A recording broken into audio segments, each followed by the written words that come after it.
Hi, this is Sarit Switzer, and welcome to the It Is Taught podcast, a podcast devoted to the teachings of Rabbi Shneur Zalman of Liadi as recorded in his most famous work, the Tanya. My hope for this show is to make these teachings accessible and relatable to the average person, regardless of prior Jewish education or affiliation. The episodes follow the prescribed daily study portions and are meant to serve as practical lessons in how to live your life as your true self and develop an authentic and powerful relationship with your Creator. I have personally experienced the effects the study of this work has had on me, and I'm excited to share what I can of this knowledge with you. So please join me on this journey of learning, self-growth, and connection with your source.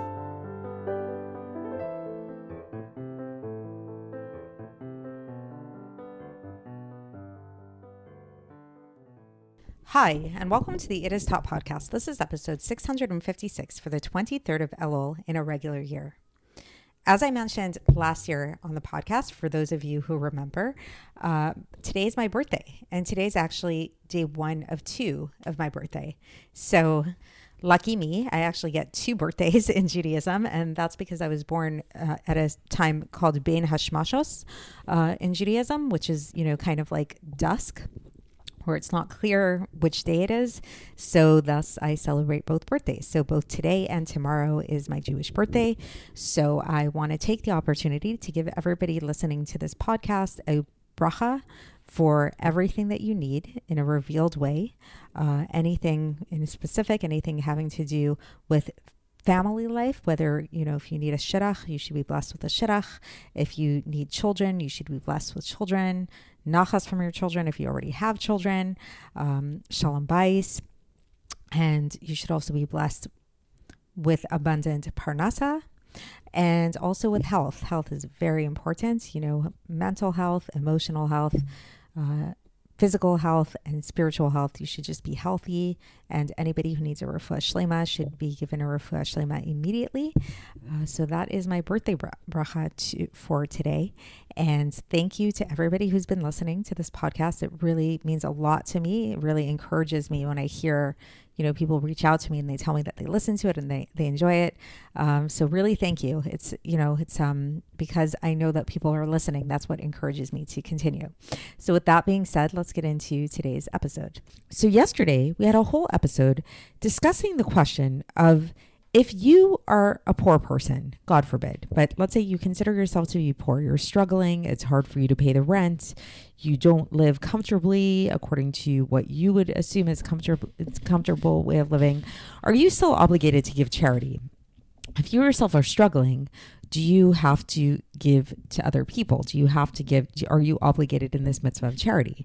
And we learned that the answer to this question is a strong, resounding yes, you are. You most definitely are. And we explain this by the reasoning of the whole teaching in the Gemara that if you are stranded in the desert with a friend and you only have 1 glass of water, and that water is enough to either save you or your friend, but not the both of you, you are not obligated to give the water to your friend, and you're actually supposed to drink the water yourself and save your own life, that your life takes precedence. However, in relation to giving charity, in the case that you're poor, we described that this does not necessarily apply, because what you're calling poor still might not be as impoverished as the person next to you. You might not have enough money to buy your groceries from your favorite supermarket or to buy the nicest clothes that you want or that kind of thing. You might even have to be borrowing money in order to get these things that you consider to be necessities of life. But the person next to you, the person nearby, is struggling for food, doesn't actually have enough food to eat, doesn't have really basic necessities. So in that case, it's not a parallel, it's not an equal playing field, and you absolutely are obligated to give them charity. Today, we're going to talk about the scenario of what if you are actually just as impoverished as the other person? What if you really, really don't have enough money for food, for sustenance, for basic needs? Are you still then obligated to give in that case? And it would seem at first glance that no, right? In that case, you really are totally exempt from giving. You have a valid excuse. You really, let's say somebody who's like, God forbid, like living on the street, really in very desperate situations, do they really have to give charity? So guess what? You probably figure out the answer to this question, but the answer is yes, they still do need to give charity. So let's get into the text and see how the Alter Rebbe explains this and what the reasoning as to why this person is obligated to give charity. And so here we go. So the Alter Rebbe begins today, and for context, we are going to be concluding Epistle 16 of Iggeres HaKodesh today. So the Alter Rebbe begins, and he says that all of this, everything that we spoke about yesterday, so go back and listen to yesterday's episode to review all of it, this only applies according to the strict letter of the law. But the truth is that even in a case where this doesn't apply, like where it's not, like this whole idea yesterday that we were talking about, that it's not that you don't have enough like food to eat, but it's just like you can't get the nice things in your life, the luxuries in your life. So even if this isn't the case, even if it is all about you actually sharing your bread, sharing the food that you have, then the Alter Rebbe says it's not proper for a person to insist upon sticking to the letter of the law, but rather you should really push yourself to go over and above the letter of the law. And also, a person should be concerned about the teaching of the sages, that anybody who is really, really like too strict, too exacting with these kind of things, then in the end, God forbid, it's going to come back at them. So meaning to say that if, like, let's say if you calculate to yourself too much, like, I don't know that I can necessarily give tzedakah to this person because really they don't have less than I have. I'd actually be giving them my real necessities of life. And according to the Torah, I don't actually have to give somebody, if it's really about giving the same necessities to them that I have and all of that, it's going to come back to them because they're being so exacting in this way. That's how God is going to judge them as well. And we don't want that, right? We want the heaven. We want God to judge us favorably at all times. And when we elicit this arousal from below, this is going to cause a similar arousal from above. So if we display this like extra compassion, this like extra like going over and above the law, that we won't just like stick to the letter of the law and say like, okay, well in this situation we don't actually technically have to give, but if we actually say, okay, maybe we don't have to technically give, but we're going to find a way to give anyways, this is going to cause compassion on a high as well in a responsive kind of way. However, anybody who by contrast does the opposite, and somebody who hardens their heart and hardens their compassion for whatever reason they might have, this is going to cause a similar response from above as well. And then there's going to be a hardening above as well. And also, in addition to all of this, says the Alter Rebbe, there is this principle that is taken from Eicha chapter 7, verse 20, where it says, Ki Adam en tzadik ba'aretz asher yaseh tov tamid v'lo yecheta, which basically means that there's no righteous person on earth who does not sin at some point, like always sinning, basically. So meaning to say that none of us are perfect, and we are all sinners on some level or another. We all make mistakes. That's just part of being human. And we've already learned this idea that giving tzedakah is a great way to atone and to protect against misfortune and things like this. So thus we can think about charity like it's not only just about like, doing what you need to do, giving charity because this is what God makes you give or whatever. We can think about charity as an actual healing. It's a cure for the body and for the soul, a true cure for the body and the soul. So it's like taking medicine is giving charity. And there's a principle from Iyov, chapter 11, verse 14, where it says, Or bad or v'chol asher le'ish yiten bad nafsho. Skin for skin, and all that a man has, he will give her soul. So it's like, we've spoken about this previously. We would do anything for our health, right? If a doctor says this is what you need to do in order to stay alive, we rush to do that thing, regardless of the cost, regardless of anything, of how difficult it's going to be. It's like we do anything that it takes for that. So similarly to here, when it comes to our spiritual health, all the more so should we just jump at the opportunity to do whatever we can to preserve our spiritual health. And And also another principle, so there's like a bunch of reasons why here the Alter Rebbe is teaching us to give charity and to give so much charity without measure, even if it doesn't make sense, even if we're giving from what we don't have, basically, is that if we are believers and sons of believers, then we understand the idea that when we're giving tzedakah, then this is actually just a loan to God. So, and there's an idea that it's taught in Mishlei, chapter 19, verse 17, Malveh Hashem chonen dal v'ugmolo yeshalem lo. He who is gracious unto the poor lends unto God, and he will repay him his good deed.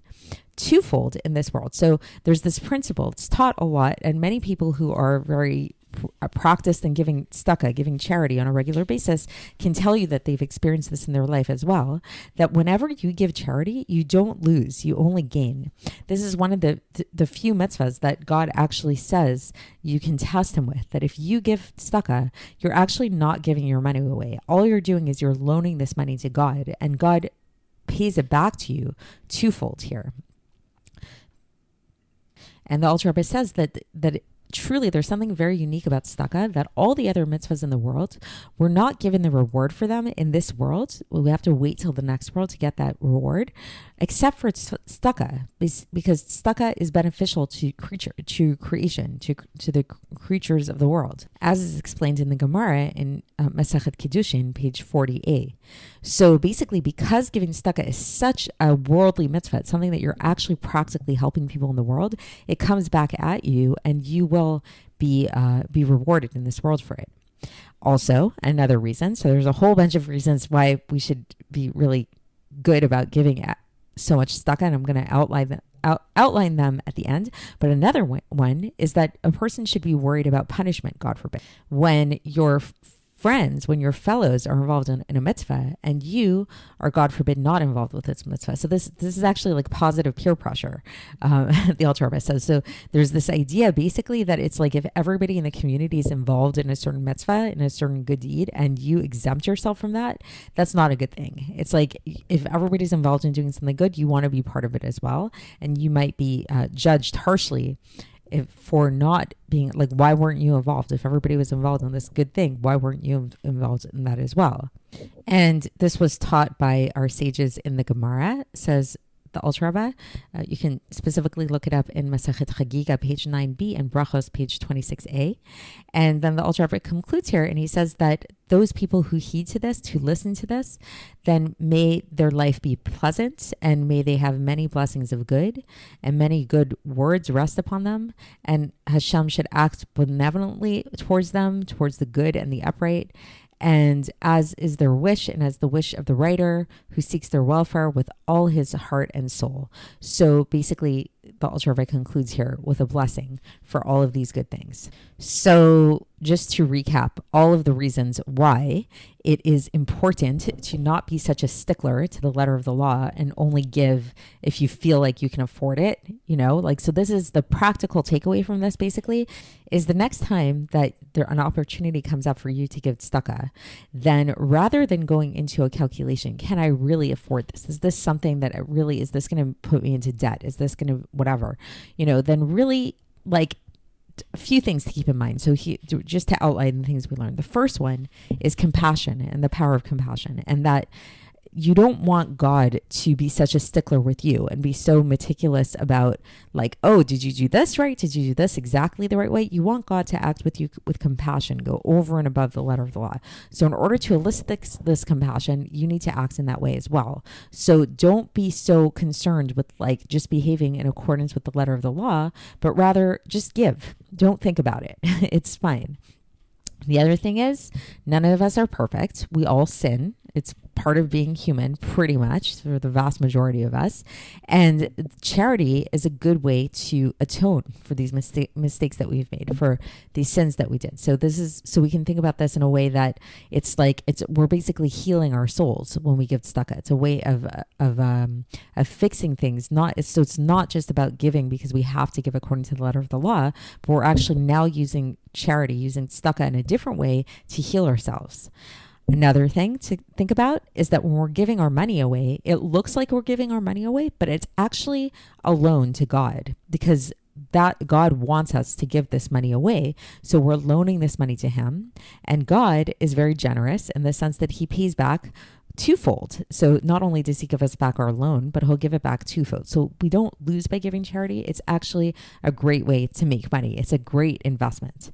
And then the last thing that we learned about is this idea that it's something that, hopefully people in your community are giving tzedakah, and there's funds written, we see these charity.com, GoFundMe, all of these different things, these different campaigns. So this is a sign that like everybody's giving. It's a lot of people are giving, and you don't want to be left out of that, because God forbid if God looks and sees that you're the only one or one of the few people that's not participating in this act of chesed, this act of goodness and kindness of giving, that's not going to look very good for you, because you shouldn't be left out of a good thing that everybody else is involved with. So this is a good opportunity for positive peer pressure. If everybody's involved in a certain good campaign of giving, get involved as well. So that's it for today. And tomorrow we are going to begin a new epistle, Epistle 17, and I will speak to you then.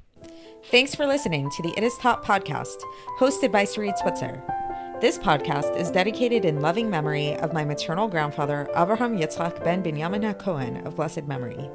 Music by Shoshana. If you enjoyed this episode and would like to support the show, please share it with others and subscribe on YouTube, Apple iTunes, Spotify, or wherever you listen to podcasts. And make sure to leave us a 5-star review. To find out more about the It Is Taught project, including more information on my soon-to-be published book, please visit our website, itistaught.com. To catch the latest from me, follow me on Facebook, Instagram, and Twitter. Looking forward to speaking with you tomorrow, and until then, have a great day.